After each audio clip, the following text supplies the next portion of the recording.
Winnie the Pooh and Tigger too.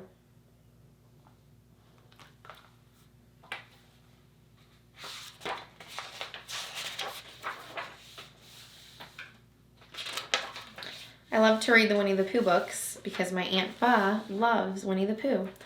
So Winnie the Pooh and Tigger 2 is dedicated to you, Fa. One sunny morning in the 100-acre wood, Tigger was bouncing through the forest. Boing, boing, boing, boing. Hoo-hoo-hoo, he cried happily. It's a Tiggerific day for bouncing. I think I'll drop in on my old pals.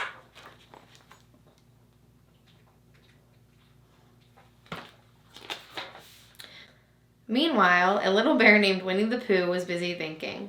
Think, think, think, the bear of little brains said, trying hard to remember what he was thinking about. Then, whump, bump, bump.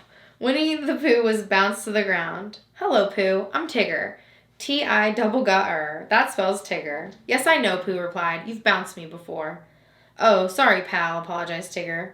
Well, gotta go. I've got a lot of bouncing to do. TTFN. Ta-ta for now.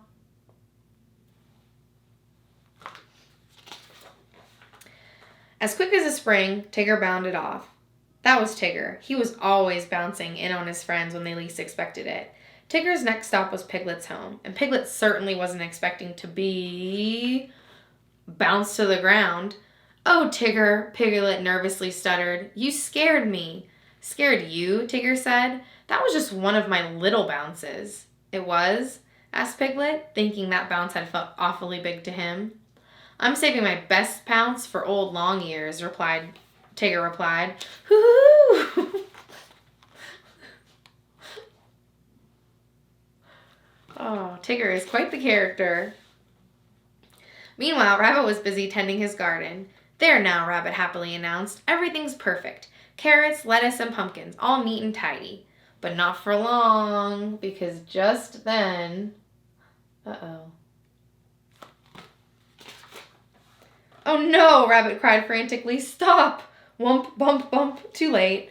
Rabbit received Tigger's best bounce ever. The two rolled and tumbled through Rabbit's garden. Everything was flattened. Hello, Rabbit. I'm Tigger. T-I-double-O, please, Rabbit angrily interrupted. Don't spell it. Oh dear, just look at my garden. Yuck, Tigger said. Kinda messy, isn't it? Messy? Messy? It's ruined, moaned Rabbit. Oh, Tigger, why don't you ever stop bouncing? 'Cause bouncing is what Tiggers do best, he answered.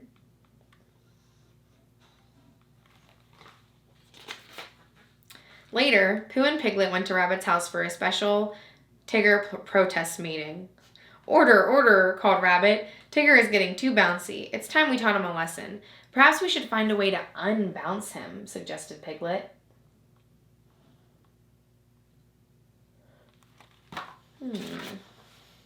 Yes, I agree, Rabbit replied. What do you think, Pooh? Pooh, are you listening? Of course, Pooh replied, waking from a sound sleep. But there was some fluff in my ear. Could you repeat that, please? Which part? Asked Rabbit. The part that I didn't hear, of course, answered Pooh. Pooh, whispered Piglet, we're trying to take the bounce out of Tigger. Oh, I've got a splendid idea, Rabbit suddenly announced. We'll take Tigger somewhere he's never been before. Then we'll lose him there. Lose him? Asked Pooh. Oh, don't worry, Rabbit explained. We'll find him again the next morning. Mark my words, it'll take the bounce right out of him.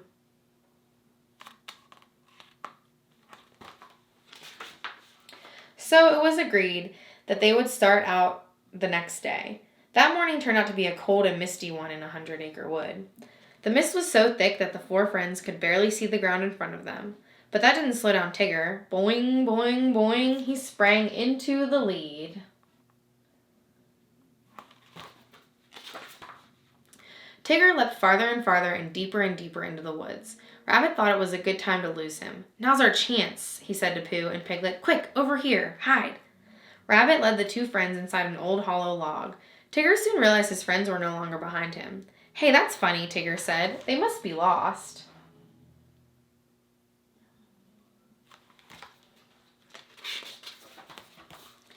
Hello, Tigger called, bouncing back to look for his missing friends. Hey, guys, where are you? Hello. Then Tigger climbed on top of the very place where Pooh, Piglet, and Rabbit were hiding. Hello, he shouted in the log as loud as he could. The friends The hidden friends' ears rang from the noise, but they said nothing.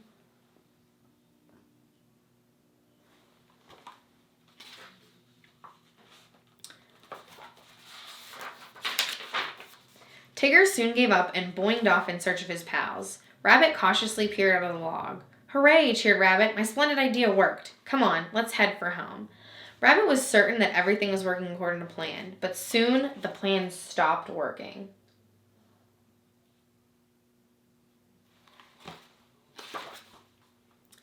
Pooh, Piglet, and Rabbit walked and walked and walked through the woods, but they didn't seem to be getting anywhere. It's funny how everything seems the same in the mist, Rabbit said. This looks just like the sand pit where we started.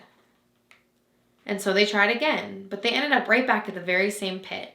Pooh was getting tired. He suspected the sand pit was following them, but the truth is they were lost. They had been walking around in a big circle.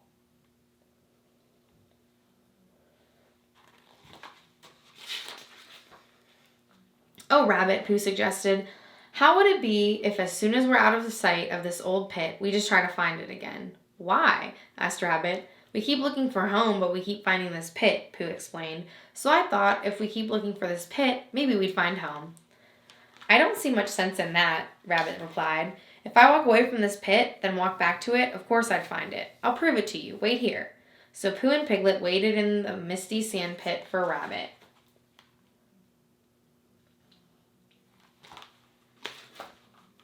And they waited. And then they waited some more. And then they waited even longer. And the two tired friends fell asleep. All the while, Pooh dreamed of his honey pots at home. Grrr, a strange noise startled Piglet. What was that, Pooh? He asked, waking up. My tummy, Pooh explained. It rumbled. I'm hungry, Piglet. Let's go home now. Do you know the way? Asked Piglet. No, answered Pooh. But there are 12 pots of honey in my cupboard, and they have been calling to my tummy. They have?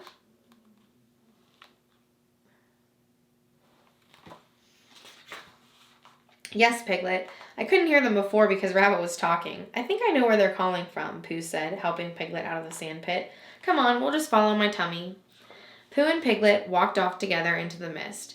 For a long time, Piglet said nothing because he did not want to interrupt the voices of Pooh's honey pots. Sure enough, the mist soon got thinner and Piglet began to know where he was. When suddenly...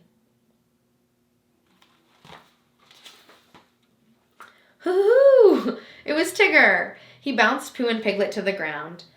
Hello there, you two, Tigger cried. Where have you been? We've been trying to find our way back home, explained Pooh. Say, where's old Long-Ears? Asked Tigger.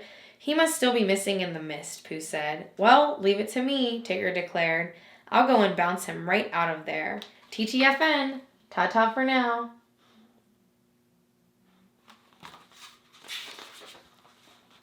So Tigger romped off to find Rabbit. Meanwhile, Rabbit was still wandering around in the cold mist. By now, he was most definitely lost and certainly scared. His frightened mind played tricks on him. Rabbit began to hear noises, strange noises, scary noises.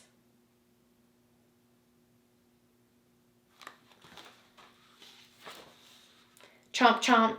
Pooh, Piglet, is that you? Crunch. Ah, yelled Rabbit. Croak. What was that? Rabbit cried fearfully. Ribbit. What was that? Oh, he's so scared of all the noises of the animals. The frog croaking. Help! Rabbit screamed, running off in an awful panic. Who should he bump into but... Hello, Rabbit, said Tigger. Tigger, the bounced bunny cried in surprise. But you're supposed to be lost. Lost? Tiggers never get lost, buddy boy. Never? Rabbit asked sadly. He realized that his splendid plan did not work at all. Of course not, Tigger said. Come on, Rabbit, let's go home. Hoo-hoo-hoo.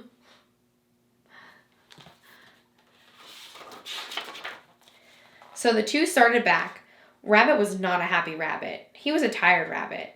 A lost and found rabbit. A why oh why do these things happen to me rabbit. But Rabbit had learned his lesson. Never again would he try to change his friends. He was lucky to have them just the way they are.